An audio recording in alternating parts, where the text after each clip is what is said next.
Boom, boom, boom, boom, boom, boom, boom, boom, boom, boom, boom, boom, boom. Welcome to the Good Energy Project with Lou Connor, a surprisingly hopeful show about the invisible economic forces that shape our lives, our homes, and our future on planet Earth.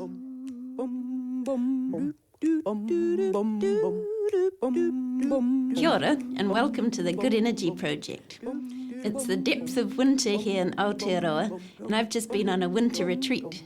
I've always wanted to hibernate in these cold months, and this year the space opened up and I was able to escape to a tiny cabin by the sea, all by myself, and take 7 whole days to rest and reflect. It was incredibly relieving to switch off from technology and communications and follow my own sense of direction. I realised I'd never spent that length of time on my own in my whole life. I did lots of walking and writing and some very bad surfing. I meditated and slept, played some quite bad guitar and sang. And I also did this exercise I'd been recommended where you reflect on your life year by year. I got a huge roll of brown paper and started right at the beginning, which for me was 1983. And I wrote through the years, feeling into what was happening in my relationships and work and also in the world around me. And it was an amazing thing to do. It gave me a sense of respect for my own life and the challenges I've faced, and it brought a sense of clarity and peace. But coming back into the world of digital communication and news has been quite a shock.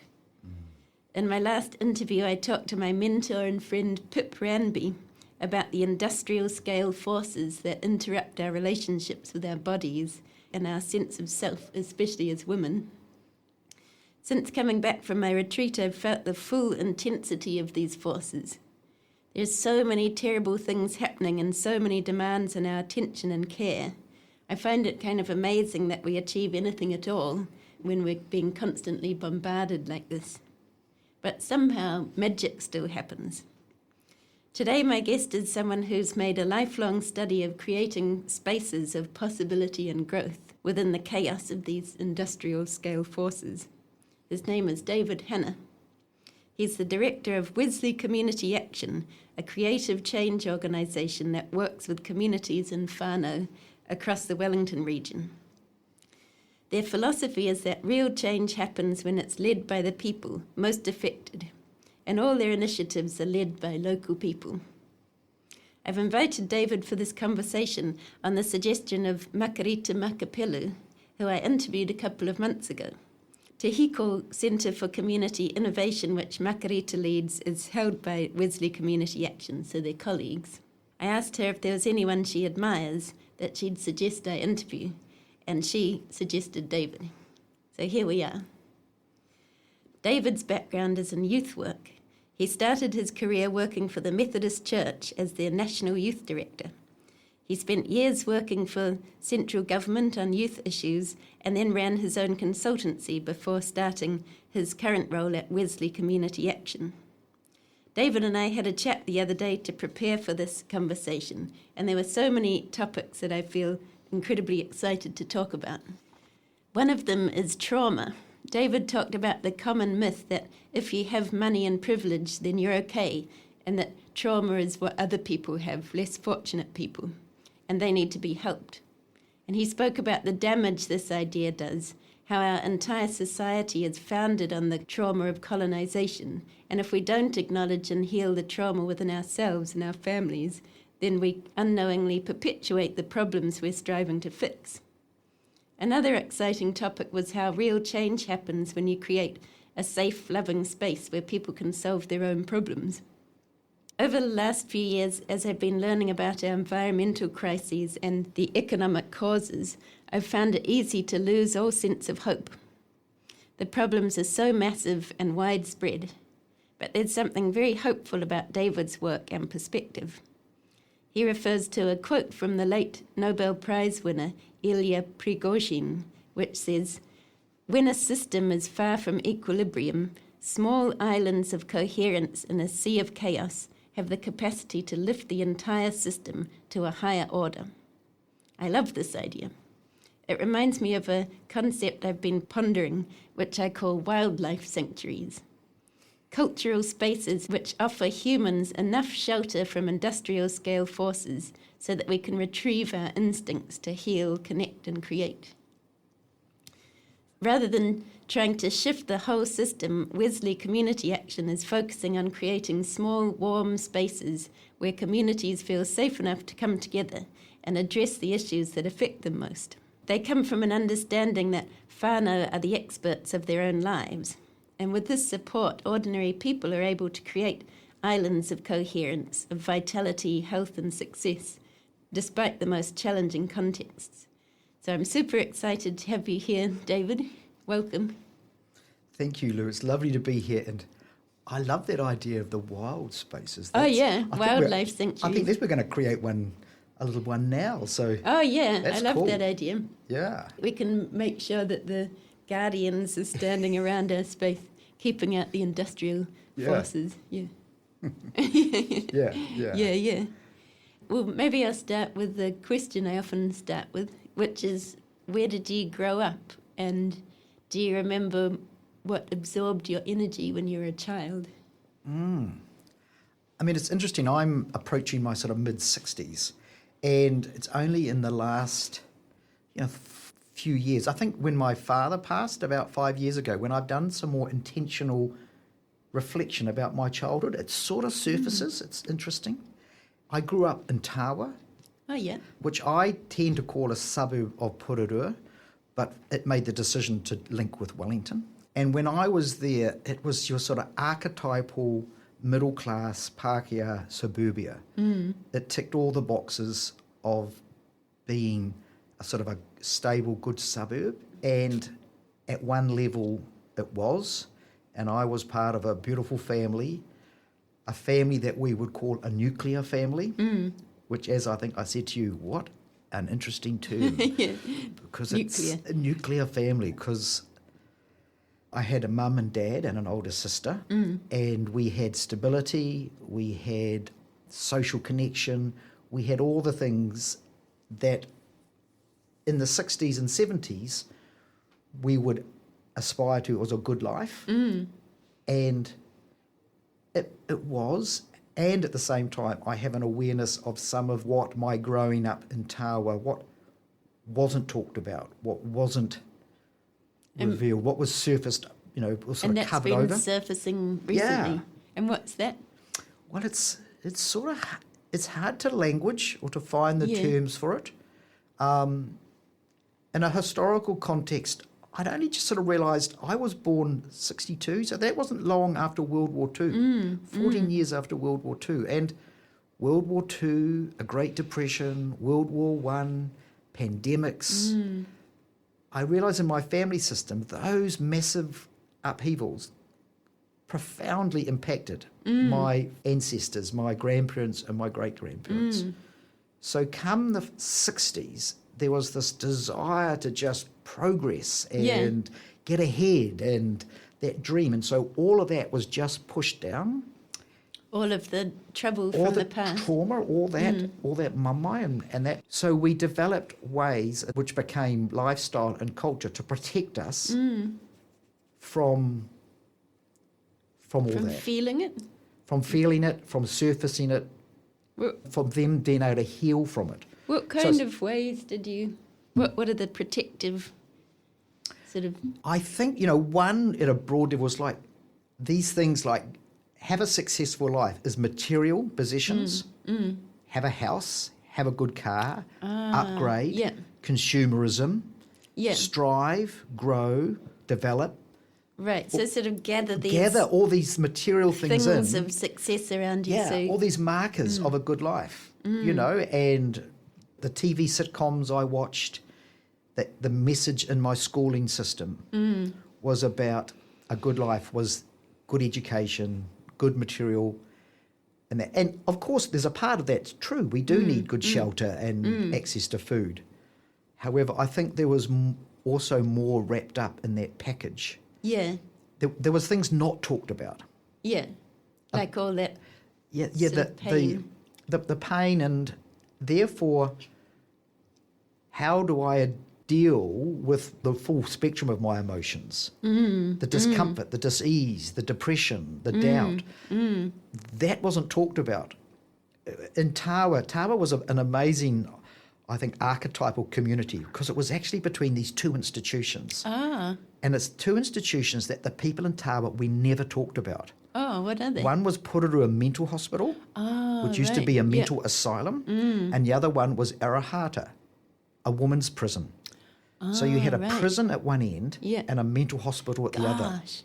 Gosh, that's and really We intense. totally ignored them. Now, in an interesting irony, through growing up and my family involved in the Methodist Church, we had contact with those. My mother used to organise visits to Pururu Hospital. So as a young kid, I'd go up to the villas and play checkers and cards. And we also, through a friend, developed contact with the Arahata prison, and we'd go up there and play basketball with the inmates. Okay. So for years of my growing up in my teens, I was regularly going to the prison and to the... So you sort of didn't ignore them? No, but the rest of the culture in the community did. And that's what I really, looking back, there was Lynn of Tawa, who was a stand-up comedian, you know. I remember her. And Lynn would often mention those two places, and it would, you know, the people in Tawa would just cringe. No, Lynn, don't talk about those places. Yeah. So it's that covering over, that surfacing, that suppressing, that disconnecting from our wairua, our soul, our life source in the name of progress, success, wealth, accumulation, and the like. So that's what is all surfacing now, and I'm thinking, what, you know. Yeah. That's interesting that the Methodist Church actually connected you with those places. Yes, I mean, it's an interesting...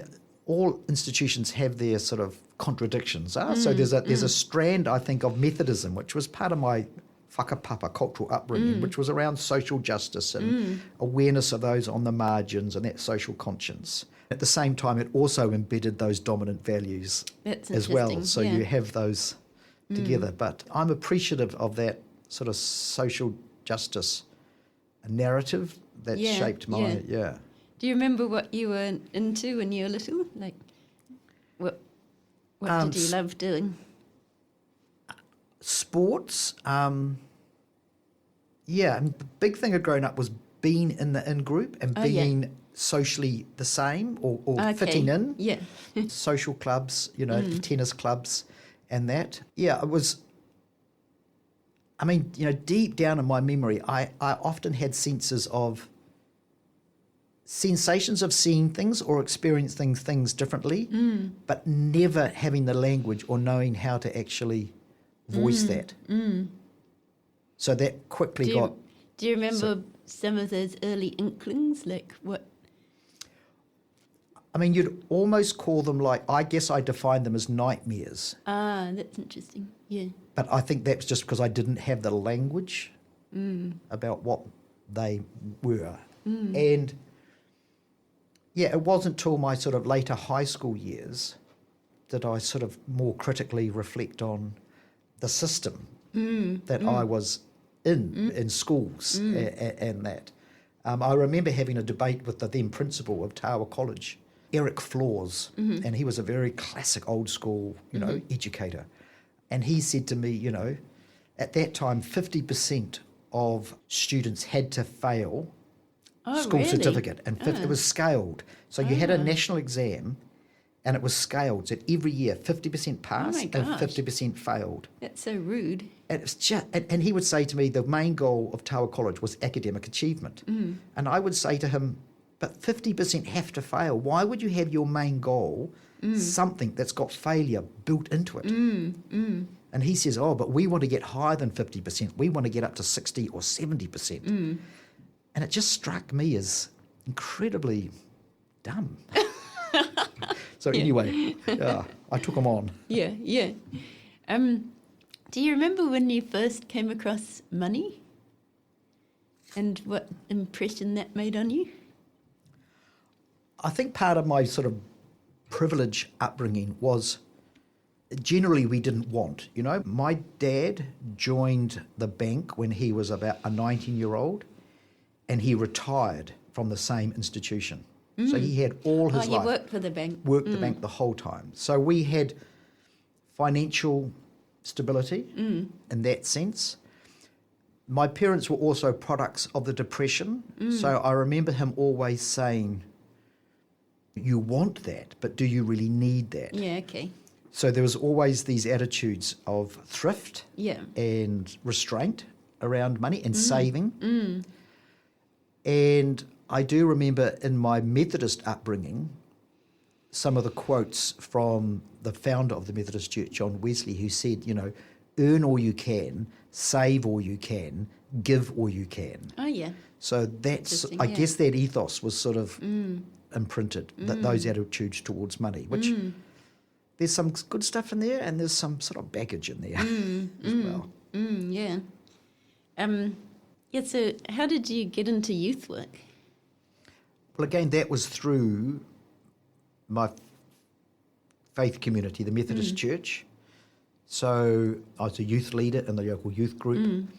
They then started Methodist youth conferences that were national gatherings of young people in their sort of late teens, early 20s. And what kind of time was this around? This was early 80s yeah. for me. Yeah. So was there activism, a lot of activism going on then, and well, my first year at university was 1981, and that was the Springbok tour. Oh, yeah. So I was here a young student and came into Victoria University, and I joined the anti-apartheid club.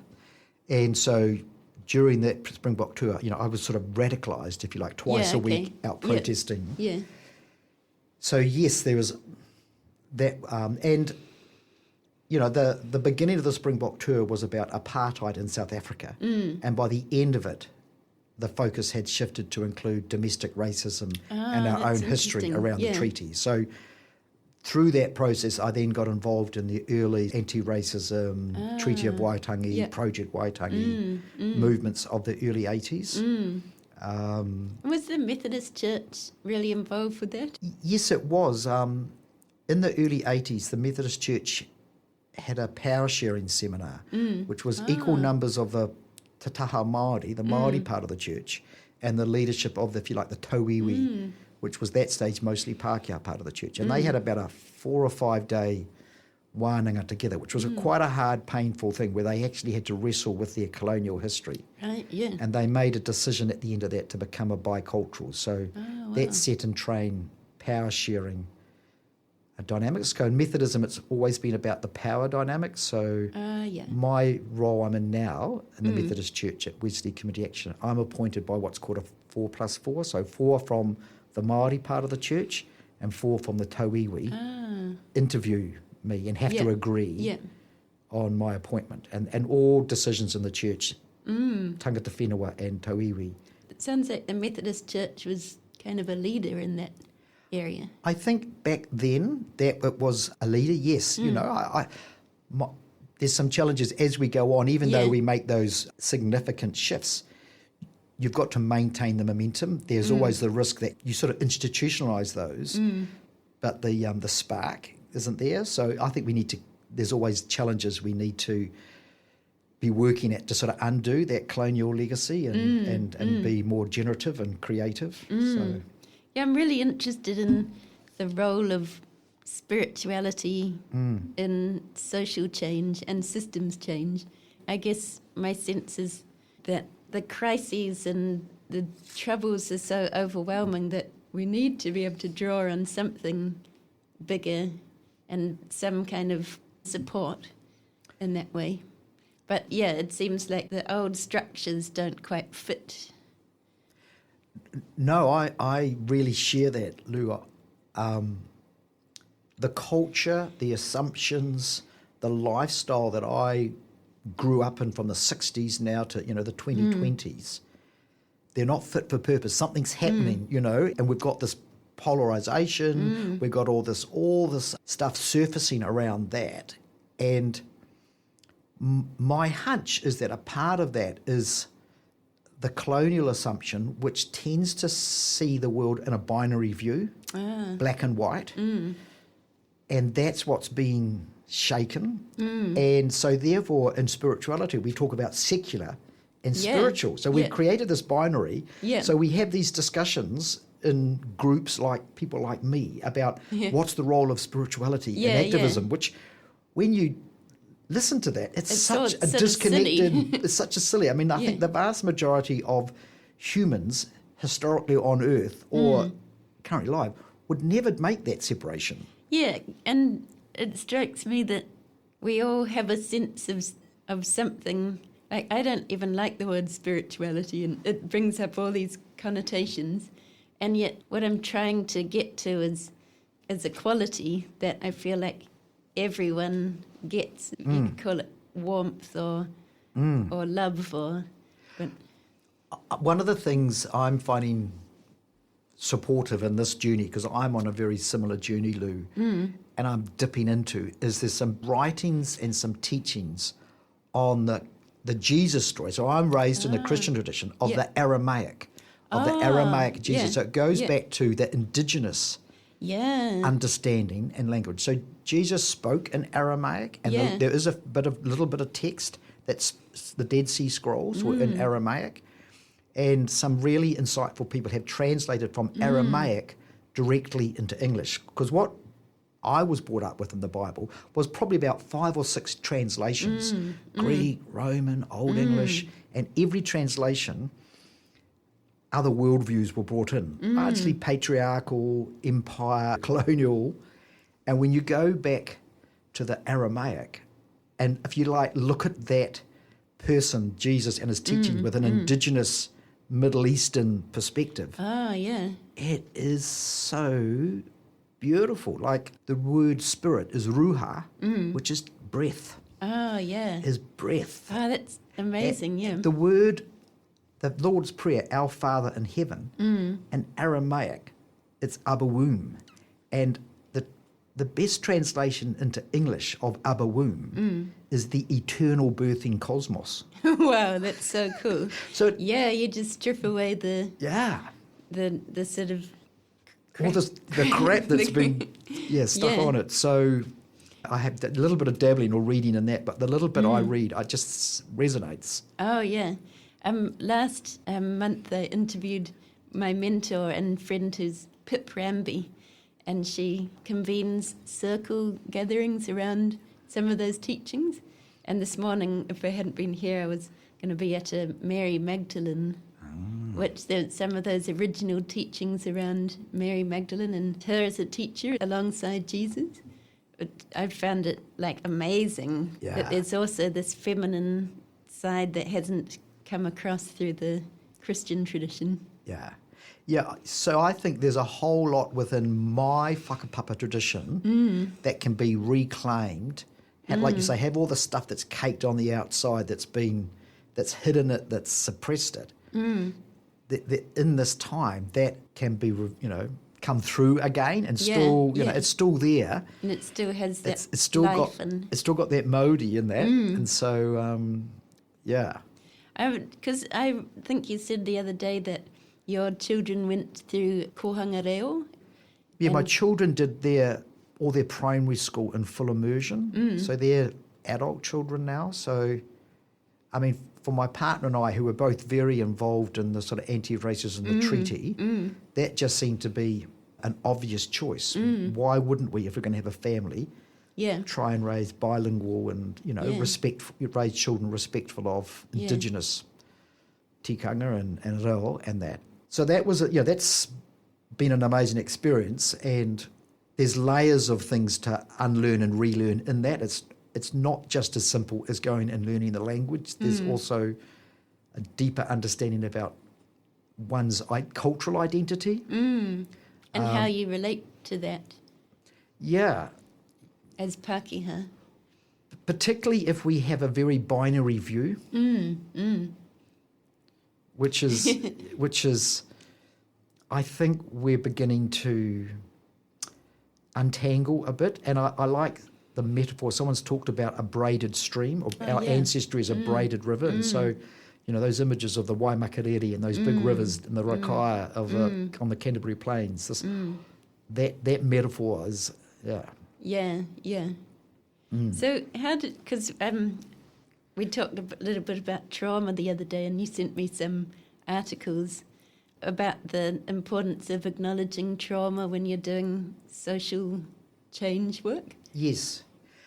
It was interesting. I was at an event yesterday in Pororua at the Pākehā Arena, and it was an event about highlighting, acknowledging this initiative, which is about tackling organised crime in the community. So it's largely led by police. It's really about addressing meths, addiction and trade and gangs and organised crime, and it's trying to disrupt that. And it's a good example of this discussion, and because at one level it was a very positive story about partnerships, the leadership of Ngāti Toa Rangatira, the local iwi, of local government, central government, of community organisations, of all that collaboration and all that thing which is good to have happening in a community to tackle these problems.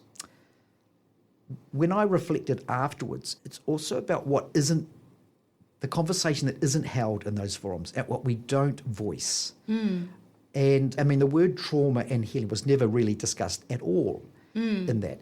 And yet, I think if we want to understand meth's addiction, I find it helpful to understand it as a form of self-medicating to try and suppress something that's really heavy and hard, that's weighing down on people.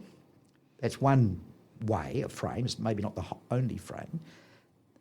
And if we do talk about trauma, we sort of point at a group of people that we say, these are traumatised people. They're broken and they're traumatised. And what we do is we focus on them and how do we fix them. And this is where organisations like Wesley Community Action and all these other social services are funded to fix people who are broken or traumatised or whatever term we want to use to describe them in a negative way. And it avoids just looking at the whole system and the whole culture that we all inhabit. Because if there is a system that is operating in a way that manifests these poor outcomes, we're all part of that system. So what's my positionality? What's my role? And if I link back to our earlier conversation about my upbringing in a successful nuclear family and how that hid and pushed down a whole lot of trauma within my family system that I know is there but never really been surfaced, then we've designed school systems, social service systems that are all based on suppressing that. So I think, so we don't talk about the messiness. It's not a linear journey. It's complex, it's nuanced, it's about the space in between, it's relational. And then we've got this fixation now about social investment and measurement and data. You were talking about impact the other day. Impact, impact. I mean, and the language about how impact is like what an asteroid does when it hits a planet. Yes. So it sort of reinforces that metaphor that here is a person or a family or whānau that are traumatised or broken, and we want to have an impact on them. So somehow a program or an agency is going to come and bash them, have an impact and fix them, and they're going to stop being abusive and they're going to be happy and they're going to be engaged and they're going to be employed. And I think that's a bullshit notion, and I think it's actually a product of colonial thinking. And until we can actually create some spaciousness and be curious and look at that. Because you were saying the other day, you took it back a little bit further, because you said we've had these world wars and then influenza. And then, but before that, most of the people who colonised Aotearoa were coming from places in Europe where they'd been taken Bad stuff was happening. Taken off the land. And so within my family, I discovered about 10 or 15 years ago, my father's grandfather, so my great-grandfather, was what was called a remittance man. And I didn't really know what a remittance man was, but I discovered, so his family, he was sort of Scottish, but brought into living in Ireland, in Northern Ireland, and he was probably someone who didn't fit in. He was probably either alcoholic or had what would now be called a mental illness or that. So the family brought him a one-way ticket. So the way they resolved their problem family members was a remittance man. They paid him to come to Aotearoa and they gave him some money. Oh, right. And so he eventually partnered, had a family, which was my grandfather, and he also shot himself on the front doorstep in front of his 5 children and his wife. So, and that was then written up on the Rangiora Times. The coroner's sort of thing was written up about how Mr. Hanna shot himself. And so he was a troubled man. And then there was the World War, and of his family, you know, they were traumatised by seeing their dad kill himself on the front doorstep. Then they had a war. A number of them died in that. My grandfather he got to the front to be active in the war, and he got influenza. He got the Spanish flu, so he had to go back. Yeah. And he spent a few months recuperating. He goes to the front line again, and it was the war ended. So he had this massive guilt that he didn't take part. He didn't take part, you know. Oh, yeah. So he came back and married. He divorced. In those days, that was rare. So my dad was raised by a solo mum. And they did well and they coped. And because in those days, what you did was you just pushed through and you know, stiff upper lip and all that. There's and that keep calm, carry on. Yeah, and I understand that's an important protective factor. Yeah. However, we know there's going to be an impact of that beneath the surface. So I went back to my great-grandfather, remittance man. I have a hunch that if you were doing well, say a lot of Pākehā New Zealanders have connections to England's Cornwall, Wales, Scotland, Ireland, that British Isles. If you were doing well in those societies, you didn't really want to hop on a boat and travel to the other side of the world, you know? It was people who were trying to flee something, who were desperate for a new chance and a new break. Whole culture has been based on the idea of fleeing and that you can start afresh. Yeah. Or if you did have money and you were quite well, what you did is you just bought shares in the New Zealand company with no intention of coming. It was property speculation. And 3/4 of the shares in the New Zealand company, the people never left London.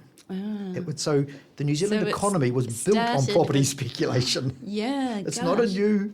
In that article you sent me from Stanford, I think, it talked about what trauma is. It's something that's happened, a difficult or big event that hasn't been resolved, and it doesn't matter how long in the past that was, it remains in our bodies and passes on through generations. Yeah. So if these things have never been talked about, they're just there as strong as they ever were, which kind of explains quite a lot of my feelings. I really value the writings and teaching of Mate Gabe, who's a Canadian doctor, and he's worked a lot in the addiction and area. And his latest book is called The Myth of Normalcy. Is that Gabor Mate? Yeah. I didn't pronounce it right, did I? I don't know. I think you said Mate Gabor. Oh, sorry, Gabor Mate, yeah. And so... The Myth of Normal, Yeah, and I find that fits in with what I'm sort of discovering as well. And yes, so many of our, what we call modern culture or modernity and our institutions are actually built on disconnection and ways of burying that trauma and that. And so the systems have got trauma baked into it. Look at a prison. Yeah. I mean, from all our modern science and evidence base, it is the last thing we would construct now to address that problem. And yet look how resilient the prison system is to actually continuing to keep triggering and re-traumatising. It's very stuck. Yeah. Yeah. Because you work for the central government for many years. Yeah. What did you notice? Had you learnt about trauma when you worked there? No. I mean, I'd come out of youth work and youth development.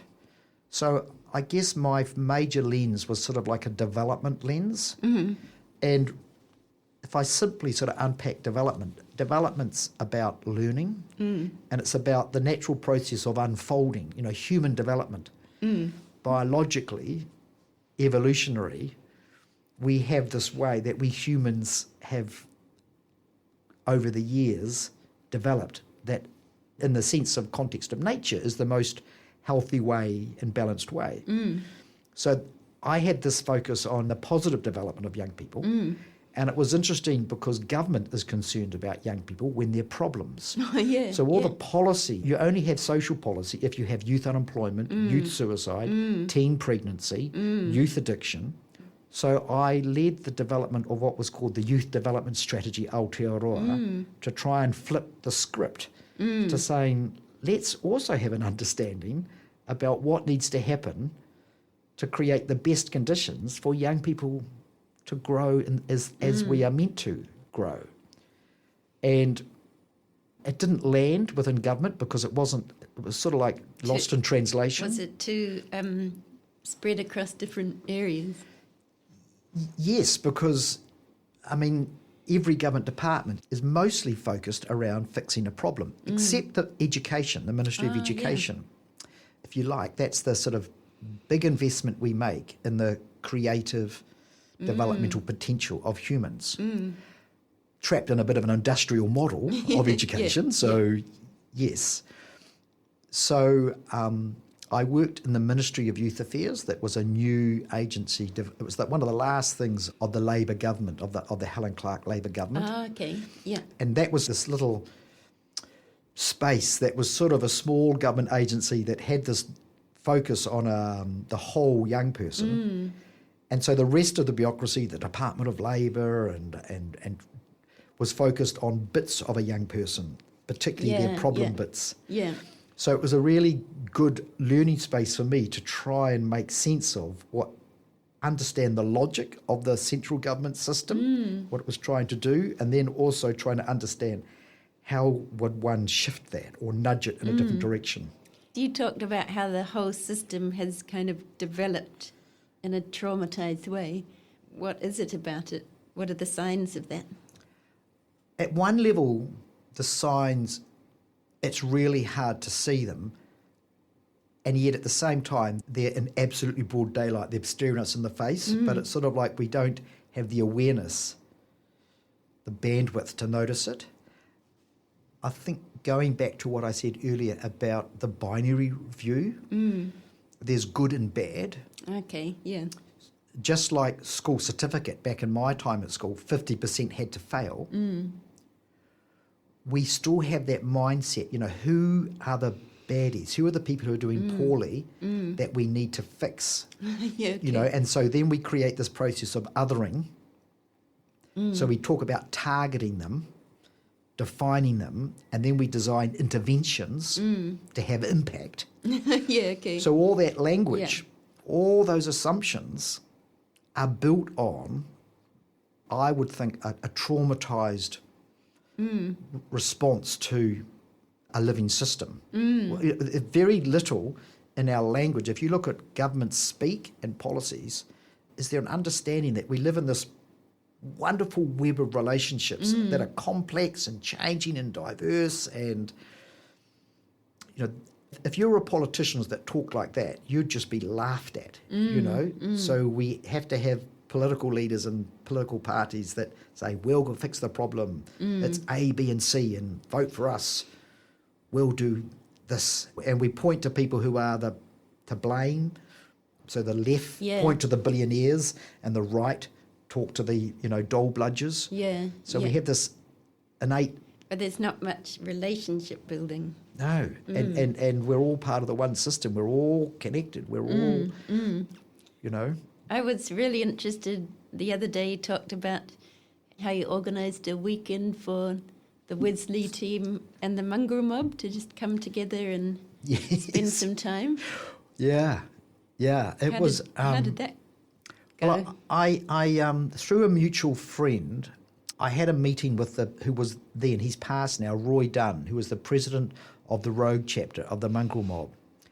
What's the Rogue chapter? So the Mongrel Mob's got many chapters. They've all got different chapters, and their chapter was called the Rogue chapter. There's the notorious... Oh, no, sorry. he was the president of the notorious chapter of the Mongrel Mob. So there's the rogue chapter, there's the notorious chapter, there's the Mongrel mobsters, there's communities. And they're in different places?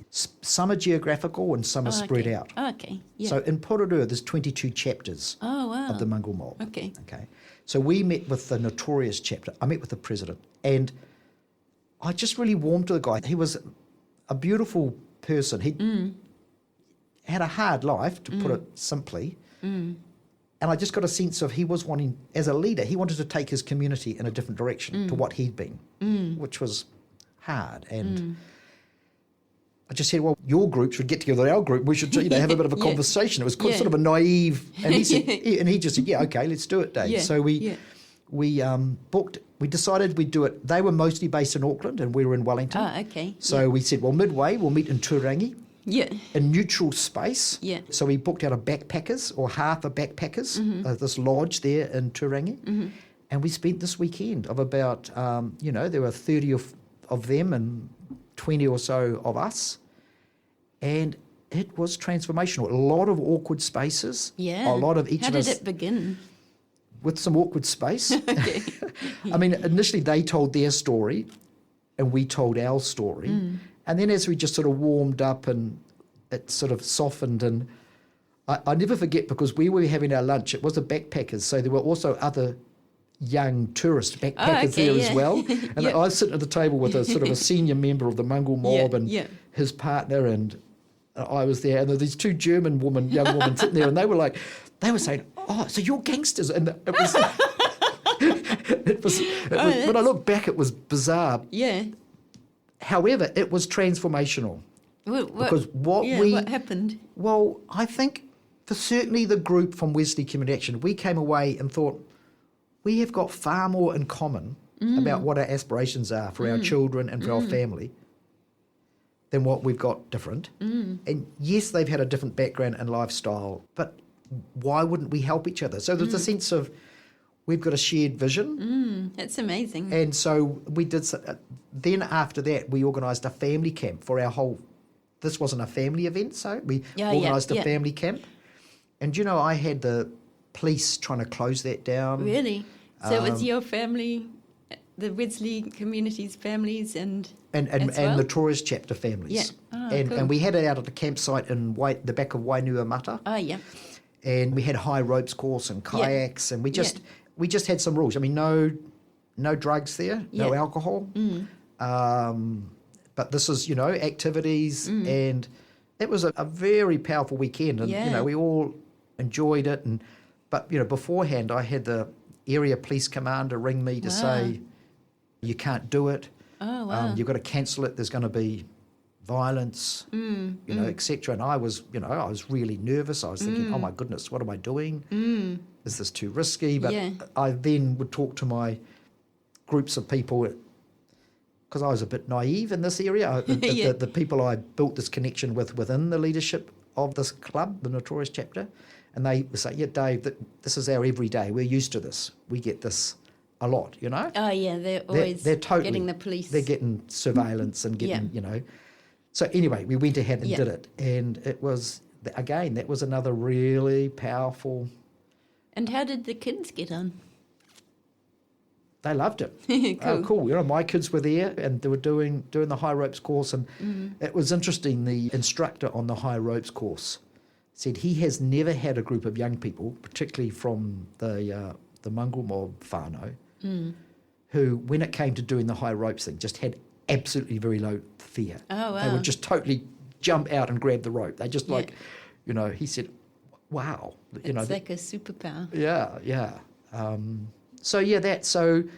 That was part of a journey of us forming a relationship with what we call now Club whānau, and just working out a sort of a mutual relationship. It's not we've got all the answers and they're broken. It's we're on a journey together to restore wholeness within our whānau and within our systems. Let's learn from each other. And that's carried on now, and we just continue to learn. And we've still got the pushback from parts of the society and I can understand why. It's a rich and lovely journey. I think you've also talked about doing work with policymakers, and I just wondered how that's going and whether you're making any progress there. It's when I finished in government, I was in a title of a policy manager. So I was involved in the public policy process and commenting on cabinet papers. And at various stages, I was sort of co-lead of the youth suicide prevention strategy, the initial one in the 1990s called Kia Piki Te Ora. So writing cabinet papers. So I was familiar with the public policy process. When I left government and worked in my own business and consultancy, one of the things is I ran a 2-day public policy analysis process, because no one really teaches you about the public policy process. You just get employed into it and then have to work in it. No one's really looking at the dynamics, the systems. So it was really interesting after I left to try and teach it. And I found you had to do it in an experiential way, because it's very much an applied subject. Yeah. It's not a pure subject. You know, people come with their degrees in economics and their degrees in psychology, but you have to be involved in the policy process, which is a political process. Because of that knowledge, in my initial phase in the community and in a leadership role, Wesley Community Action, I spent quite a bit of energy trying to, if you like, influence the public policy process and trying to say, look, this is what we're learning, or here's a body of evidence in that. And while there's some value in that, I've noticed as I've gone on, I've had less energy for that, because it's less effective, is my sense. And so the focus more... Is there more resistance? It's more resistance. It's a very internally referenced system that's got a very tight logic, and it's very hard to penetrate. And it's linked to the political system and what politicians want, and the policy people are obviously wanting to be good public servants and get what the ministers want and all that. I understand that. What I guess we focus more on is just getting on and doing the best we can with the resources we've got with local people to create new systems and models and all that. I now have a sense that if we want to influence the public policy system, let's just go on and do stuff. And if that can generate some things that we say are pleasing or some trends, then that's what will speak. And so the whakatuaki in Wesley Community Action is Kāori matawaha ingiri materinga, which a simple translation is don't tell me, show me. So we just try and get on and do stuff that we think's contributing to something good. Yeah. And if it is, then we invite people in to look at it and notice it and then be curious in that. And, you know, I'm biased and I like to be optimistic. I hope that is having some influence. What sort of things have you got going on at the moment? Oh, there's a whole range. I mean, sometimes we deliver sort of standard government contracts that are very specified, and with oranga tamariki and te whatu ora. And so that's quite a defined space, but we're always trying to innovate at the edge of those contracts. So that's fun. It's always good to try and find where the edge of something is, because I find most innovation and most creativity Happens is at the the boundary, at the edge, not in the centre. And then under Te Heko, with Makareta talked about, that is more about social movements.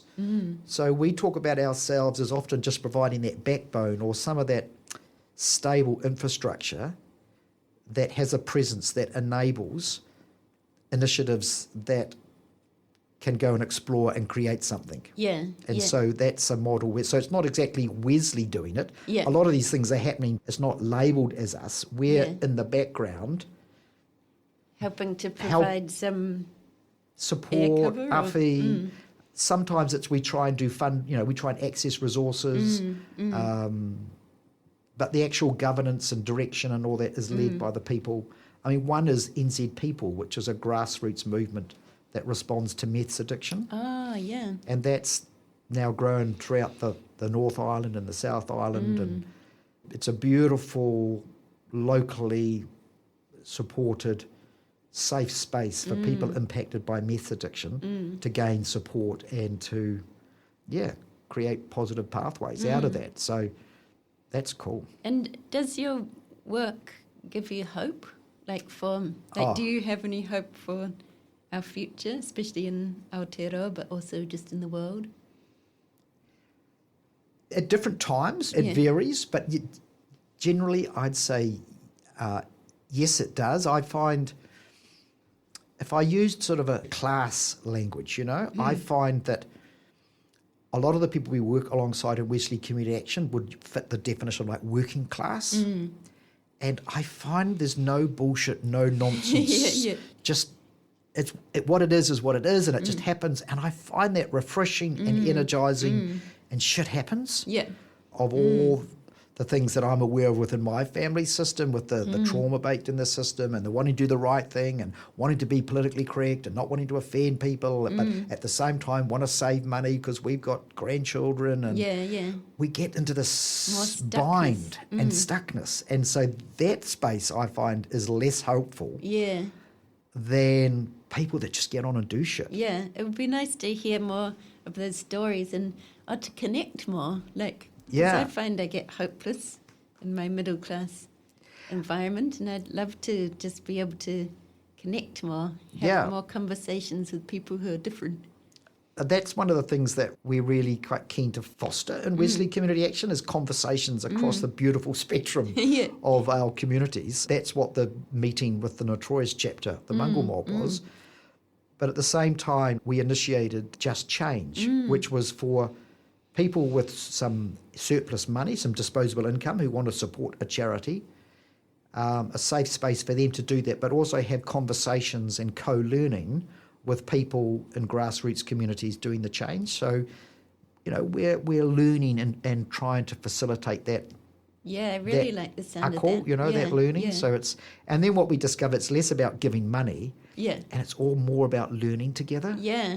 And because it sounds like it breaks down that myth of we're here to help, and because you realise that the whole thing is a bit broken. We got to change together.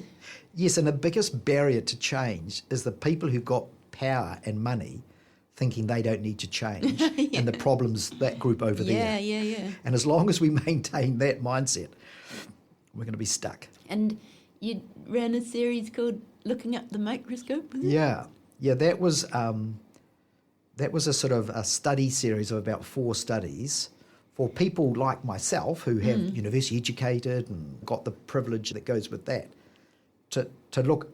We're usually the ones looking down the microscope at these people who have the problems. So it's looking up the microscope and us reflecting on our own stories. How did my family come into wealth? My family was mostly poor, very working class, but something happened in that post-war period, post-World War II. So what was our story about wealth? And also, what's the story of trauma within our families, and how have we responded to that? So I think, the participants in that found that very powerful, insightful to sort of inwardly reflect on our cultural collective narrative and start to shift that focus. Yeah, I think I'd love to be part of something like that. Yeah, well, I would be really interested to explore how to facilitate that. I better ask some of my final questions. Do you have any dreams or visions for Aotearoa? Yes, I have a sense that if Aotearoa can't actually model, create the sort of relationships we need to have between people and with the whenua and that, then, I don't think a lot of the other big countries will be able to do it. We've got some real advantages of scale, of our smallness and our connectedness. In Te Ao Māori, we have a relative body of knowledge in Indigenous, which is strengthening by the year, that Māori Indigenous knowledge system. We have a relatively stable democracy. So we have a lot of the ingredients to really shift the dial. We have a story we tell of innovation in terms of progressive, in terms of evolving democracy, and I think our treaty settlement process. So I hope we can lean into those. We're in a little blip at the moment where there's some people that are concerned about the rate of change, so it's pulling us back. It's never a linear journey. You know, I'm hopeful that after this sort of blip, we'll actually get a deeper. I mean, the whole response to the Treaty Principles Bill, and that I think that was a real sign of there's this beautiful, diverse sense of as a nation, that's where we want to go. So that gives me hope, and I'm optimistic about that. I really like the idea of centering healing, but it, even in myself, it seems to be a little bit difficult when you want to. There's the idea of progressing, and then healing seems to be more about looking back, and there's a tension there. But I really like the idea of having the courage to centre healing. I think there's a whole growing movement around, and I think it's called somatic therapeutic approaches, and which is sort of more like, so that past, future, present, it's all in our body now. It's in our physical, it's in our makeup, and if we're able to give attention to that, like I'm someone, my upbringing, where I was profoundly disconnected from my physical body. Although I loved sports and doing that, it was a very disconnected form. So if we are able to raise children in a way that's connected to their wholeness, their physicality and all that, I think that we can heal as we go. You know, if a little child fall over and grazes their knee, there's a natural process they need to go through to heal that, both at an emotional and a physical level, you know? And we support that. Well, I think we can do that as adults. We just need to do a bit of remembering and maybe letting go of some baggage. And what are you up against? In some ways, what I'm up against is my own internal parts that sort of are cautious or hold me back or want to protect, you know, think they're wanting to protect me.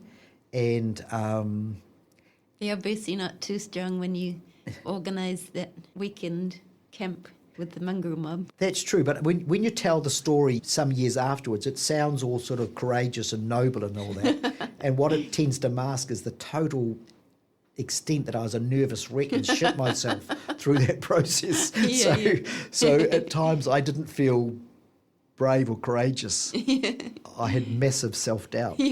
So, what holds me back is partly my internal baggage and parts, and I think the way is not to say they're bad or wrong, but just to note them and say, I understand why you're there, but you know, I've got this now. You don't need to sort of, and I think to some extent it's sort of what I'd call middle class stuckness. Liberal. I mean, I sometimes get more frustrated with the liberal left than I do what we call the hard right, or whatever label we call. Because of the stuckness. And there's sort of a smugness in our and stuckness. There's a lot of people shaming each other. Yeah. Not healthy. What would help? I think if we just slow down and slow down and create some more pauses and just times to breathe. And at Wesley Community Action, we've created a version of our 4-day week to Wiki Wetere, where if we can work to get all our work done within 80% of the time, then we koha back to our kaimahi, our staff, 20% off. Oh, nice. And it's damn cool. Yeah. Love the sound of that. We don't advertise it too much because this environment, some people could misuse that as if we're sort of overfunded or not working hard enough. But I think it's a really healthy trend about just trying to value You're our trusting relationships. people. And Yeah. yeah. Okay, my last question is, if you imagine that you're 85 years old, sitting in a nice comfortable chair with a delicious drink and reflecting back over your life, what do you feel most proud of?